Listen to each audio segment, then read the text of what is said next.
and welcome to the Flourishing Introvert Talks with me, Jo Rawbone. This is the podcast that celebrates the natural gifts of introverts so that we can flourish in all situations. Episode 157, An Ambitious Introvert's Typical 3 a.m. Thoughts. Have you ever woken in the middle of the night and thought, what the hell am I doing with my life? I know I have, and more than once. I now not only describe myself as a flourishing introvert, but also an ambitious one. This means that my thoughts are often conscience nudges, promoting me to be braver, to take action, to make a difference. It helps that personally I don't subscribe to the old adage that introverts are less than in some way. In fact, I think quite the opposite. We have so many natural gifts and talents that the world needs, yet we're surrounded by many supposedly helpful messages that diminish our very being. I always know when something is brewing because sleep eludes me in the wee small hours. I usually fall asleep okay, but somewhere between 2 and 3 a.m. I waken and my mind is immediately busy. Has that ever happened to you? I used to get really rattled by it, but these days I take a more mellow approach, and here's why.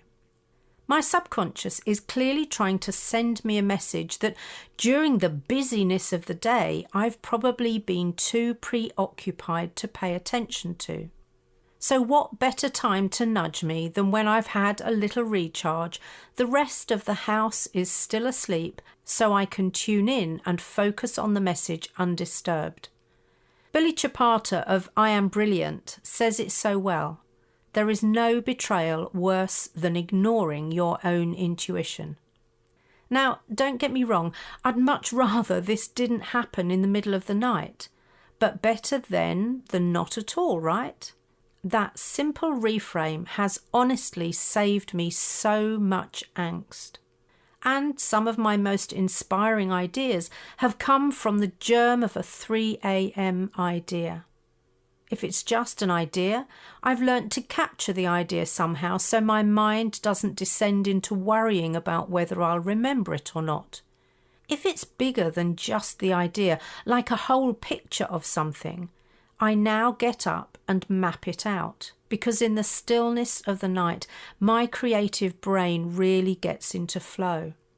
Fortunately, we all know about the nature of fulfillment now from episode 152, and I'll put the link in the show notes if you go back for a reminder after this episode. In essence, when we're thinking about fulfillment, we're talking about using our natural strengths and talents so we're spending time doing things that really matter to us and that have a positive impact. Not too much to ask, is it? So how come so many really talented, hardworking, diligent, conscientious, emotionally intelligent, kind-hearted introvert souls hold back and play small? And yes, in case you're wondering, I'm probably talking about you. But you might not see yourself as we see you if your inner critic is too vocal, or if you've had years of being told to be different. When it comes to holding ourselves back, we can blame the extraversion bias, or we can say, okay, there's a bias that makes it more difficult for me. Challenge accepted. You see, any bias only continues unchecked if no one is prepared to name it, to raise awareness of it, and in our case, to flourish in spite of it. I'm not naive enough to think that any one person can shift the extraversion bias, but collectively, we can move mountains. This is why I'm doing my bit and why I encourage introverts the world over to play to their strengths and prove to the world that not only do we matter, we have so much to contribute. And it has to start with us. We have to push at the half-open door and put our shoulders to the task when we face resistance. Should it be like this? Probably not. But we are where we are. And we feel far less stress when we accept that and plan from that point forward. Now, by accept, I'm not talking about being resigned to nothing ever changing. Neither am I talking about a grudging acceptance which entails holding on to some really negative energy. Both of these create a victim's mindset which certainly won't serve you well. What I am talking about is letting go of any expectations of how things should or ought to be. It's about allowing the recognition of it is what it is, and there's nothing I can do to change the current situation. Now, what can I do to influence the future so that things change? You see, we're all the change makers of our lives once we choose to be so. Sometimes there's external pressure to change, but the most compelling reason is when we wake up and realise that things don't have to be this way. We have a right to dream, to imagine, and to manifest through our positive actions and intentions the life we'd love to have. It's why I always start my big program courses with the work on establishing where you want to be. In Unfulfilled to Flourishing, the first module is called Design Your Destiny for that very reason. It fits beautifully with the intentional change model that underpins all of my client work and starts to engage the conscious mind in where we want to be headed. For some, that means applying for the next promotion. For some, it's leaving the organisation and making a fresh start. And for some, it's bigger even than that, as they leave behind relationships that are no longer serving them. But whatever the destiny they're moving towards, they will have had those annoying 3 a.m. thoughts. Thoughts like, how long am I really going to put up with this?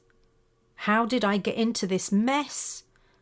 When did it become okay to put me last on the list? How come X got promoted to partner before me? Of course, the perennial, what the am I doing with my life? How will I be remembered once I'm gone? What kind of difference is my life making? When will people wake up and see what we're doing to the world? What am I going to do with what remains of my life? This last one is a more common thought for me as the years tick by. Both my parents were retired by my age, albeit with ill health. Most of my compatriots from careers long ago and more recent roles are retiring or retired. And yet I feel no urge to do the same. I have work still to do. What I do acknowledge, however, is how tired I get these days, and the note I make to myself is that I still need more self-care to manage my energy and my contribution. I wonder what your 3 a.m. thoughts are. I'd love to know, and whatever they are, know that you are not alone and your subconscious is nudging you for a really good reason. Of course, if you're an overthinking introvert, there will also be those, I can't believe I said that, or I can't believe I did that thoughts, and often stemming back to something that happened years ago. Finding a way to see the funny side of those events is a great way forward. After all, you're probably the only one remembering the event. Whatever your middle of the night thoughts, take the time to explore why your subconscious is nudging you awake. Make some positive choices and craft your own changemaker's plan. Very little happens without us first putting some energy into an idea, so make sure the ideas you're energizing are the ones aligned with where you want to be headed. And if you want some help with that, I've put a link in the show notes for information about Unfulfilled to Flourishing, and I can keep you informed about what's happening there. So I encourage you to take heed of those 3 a.m. thoughts. Rather than getting annoyed, really tune in. If there is something to learn, study the lesson and do the homework. If there is a mess to clear up, put on the rubber gloves and get stuck in. If there is something to be done, take responsibility, make a plan, and do it. If there is something to be explored, put your adventurer's backpack on and get out into the unknown. If you are being called to change or called to facilitate change, get clear on the vision of the future and why it benefits you or others, and get those first steps under your belt. And remember, it might be bigger than you if it's the collective consciousness you're tuning into, and there's still a part for you to play.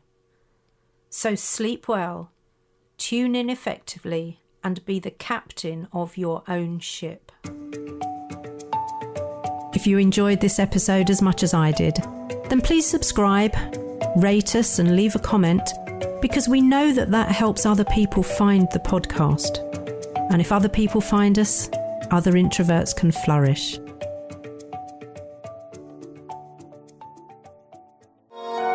This has been a Monkey Pants Productions